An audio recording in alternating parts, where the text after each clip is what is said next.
ഡൽഹിയിലും സമീപ പ്രദേശങ്ങളിലുമായുള്ള കനത്ത പുകമഞ്ഞ് തുടരുന്നു. നിരവധി വിമാന ട്രെയിൻ സർവീസുകൾ റദ്ദാക്കി.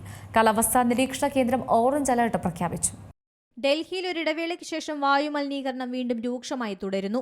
വായു ഗുണനിലവാര തോത് താഴ്ന്ന ഗുരുതര വിഭാഗത്തിലെത്തുകയാണ്.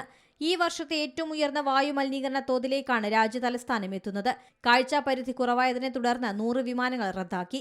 300-ലധികം വിമാനങ്ങൾ വഴിതിരിച്ചുവിട്ടു. രാവിലെ 6 മണിക്ക് വായു ഗുണനിലവാരം 456 ആയിരുന്നു. ഈ സീസണിലെ ഏറ്റവും മോശപ്പെട്ട രണ്ടാമത്തെ AQI ആയിരുന്നു അത്. ഞായറാഴ്ചത്തെ AQI 461 ആണ്. ഫ്ലൈറ്റ് സ്റ്റാറ്റസ് നോക്കിയ ശേഷം മാത്രമേ വിമാനത്താവളത്തിലേക്ക് പുറപ്പെടാവൂ എന്ന മുന്നറിയിപ്പ് നൽകിയിട്ടുണ്ട്. ഡൽഹിയിലെ വായുവിന്റെ ഗുണനിലവാരം അളക്കുന്ന 40 സ്റ്റേഷനുകളിൽ 38 എണ്ണത്തിലും AQI അതീവ ഗുരുതരം അവസ്ഥയിലാണ്. 2 സ്റ്റേഷനുകളിൽ വളരെ മോശമെന്ന അവസ്ഥയിലായി. അവസ്ഥ മോശമായതിനെ തുടർന്ന് ഡൽഹിയിൽ ഇന്ന് ഓറഞ്ച് അലർട്ട് പ്രഖ്യാപിച്ചു. ഓഫീസുകളിൽ 50% ജീവനക്കാർക്ക് വർക്ക് ഫ്രം ഹോം അനുവദിച്ചിട്ടുണ്ട്. നിർമ്മാണ പ്രവർത്തനങ്ങൾക്കും നിയന്ത്രണം ബാധകമാണ്. National desk, C Malayalam news. ഏറ്റവും പുതിയ വാർത്തകളും വിശേഷങ്ങളും വിരൽ തുമ്പിലറിയാൻ സി മലയാളം ന്യൂസ് എല്ലാ ഡിജിറ്റൽ പ്ലാറ്റ്ഫോമുകളിലും ലഭ്യം.